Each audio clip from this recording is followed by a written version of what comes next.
समर्थ गुरु ब्रह्मगिर महाराज की जय।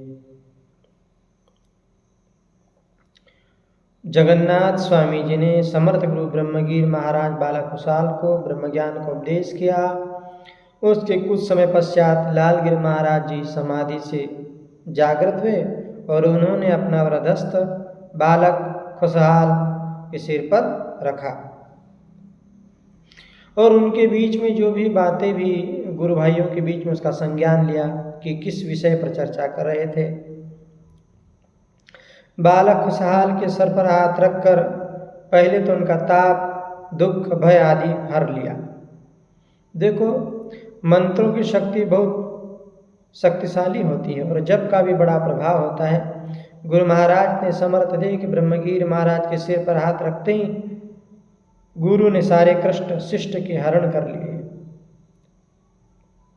फिर उनको शक्तिपात दीक्षा दी, अजपा मंत्र दिया। अजपा जिसको कभी जपा ही न जा सके, जो निरंतर जपा जा रहा है। 621,000 हमारी जो 621,000 श्वासें चलती है। जब हम सांस लेते हैं तो ह शब्द का उच्चारण होता है, जब छोड़ते हैं तो ह का होता है, और जब छोड़ते हैं तो ह का होता है, लेते हैं तो सह का होता है। तो ये सोहम हम सह सोहम। तभी तो ब्रह्मानंद जी ने अपने पद में लिखा है, निरंजन माला घट में फिरे दिन रात, ऊपर आवे नीचे जावे, श्वास श्वास चल जाए। संसारी नरा समझे नाही, बिरथा उमर बिहाय। निरंजन माला घट में फिरे दिन रात। ये वही मंत्र है सोहम, जिसे हम सह भी बोलते हैं। तो जो हमारे शरीर के अंदर हमारी श्वासों में रात निरंतर चलते रहता है, लेकिन इसको जपने की कोई संकल्प विधि होती है जिसके अनुसार यह सिद्ध हो जाता है। वो केवल संतों के पास ही होता है।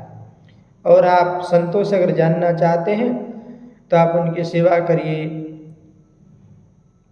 उनकी आज्ञा का अनुसरण कीजिए और उनका मन और हृदय जीत लीजिए। तब आपको अजपा जप की महिमा और उसका प्रभाव से अवश्य अवगत कराएंगे। तो शक्तिपात दीक्षा दे दी महाराज जी को, अजपा मंत्र दे दिया और अपनी गुरु दीक्षा से उन्हें पूर्ण सिद्ध करके नाम ब्रह्मगिर रख दिया।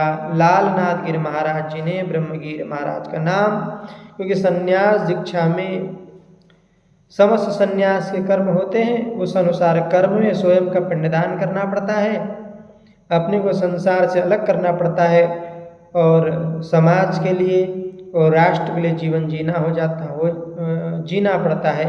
इसी को संन्यास कहते हैं। तो संन्यास दीक्षा में नाम बालक का खुशहाल से हटाकर ब्रह्मगिर रख दिया। अद्वैत ब्रह्म की गुरु शिष्य परंपरा में ब्रह्मगिर जैसे शिष्य को पाकर स्वामी लालनाथ गिर महाराज जी धन्य हुए। देखो, अगर शिष्य आज्ञाकारी है, पुत्र आज्ञाकारी है, तो पिता को उस पर गर्व महसूस होता है, गर्व का अनुभव होता है। ऐसे लालनाथ गिर महाराज जी को भी अपने शिष्य ब्रह्मगिर पर बड़ा गर्व हुआ और 1 वर्ष पश्चात पूर्ण समाधि ले ली लालनाथ गिर महाराज जी ने। ब्रह्मगिर महाराज अपने बड़े गुरु भाई स्वामी जगन्नाथ गिर जी को अपना गुरु ही मानते थे, क्योंकि उन्होंने ही ब्रह्मगिर को अजपा मंत्र की महिमा समझाई, निर्गुण ब्रह्म की कला में युक्ति समझाई, उन्हें द्वंद्व आशा इच्छा मोह रहित होकर निर्गुण ब्रह्म का पाठ पढ़ाया और बताया कि ईश्वर की गति के बिना प्राणियों की गति अर्थात सद्गति नहीं हो सकती। इसके बिना व्यक्ति अधूरा है। योगी महापुरुष इसी युक्ति के सेवन से पूर्ण ब्रह्म को प्राप्त हुए हैं। हम सब किस कार्य के लिए आए हैं? आए थे हरि भजन को रौटन लगे कपास। हम केवल सब हरि भजन के लिए ही तो आए हैं। नाम सुमीर ले मेरे मना, तेरी बीती जाए उमर हरि नाम बिना। गुरु नानक महाराज जी भी अपने भजन में लिखते हैं कि हरि भजन के बिना जीवन द्वंद्व है, कुछ नहीं है, सूखा है, नीरस है। योगी महापुरुष इस युक्ति के सेवन से पूर्ण ब्रह्म को प्राप्त कर लेते हैं। ब्रह्म जो जागृत होने से समस्त विकार दूर हो जाते हैं। मन को नियंत्रण में रखकर ईश्वर को भजना चाहिए। मन को मार करो असवारी। ऐसी शिक्षा देकर जगन्नाथ स्वामी ने ब्रह्मगिर महाराज को योग विद्या में पारंगत कर दिया, परिपक्व कर दिया।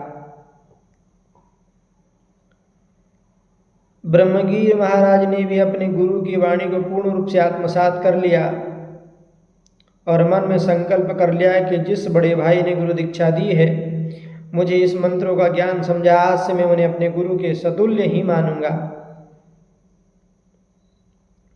क्योंकि पिता की बड़ी संतान जो होती है वो छोटे भाई के लिए पितृ के समान ही होती है। उन्होंने पूर्ण ब्रह्म को जीवन में अनुभव किया, आत्मानंद को वर्ण किया और अपने गुरु महाराज जी की बारंबार चरण वंदना की और कहा, बलिहारी गुरु महाराज, आपने इस बालक को संसार सागर से पार कर दिया। आप सद्गुरुदेव हैं, दयालु हैं, निर्गुण है, निर्विकार है, निरंजन है। आपने निर्गुण ब्रह्म की मेड़ बांधकर मेरे बहते हुए जीवन को संभाल लिया। तभी तो आगे जाकर आरती में लिखते हैं, सदा तुम आनंद मूर्ति हो, सदा तुम आनंद मूर्ति, सत्य धर्म परमाण, सत्य धर्म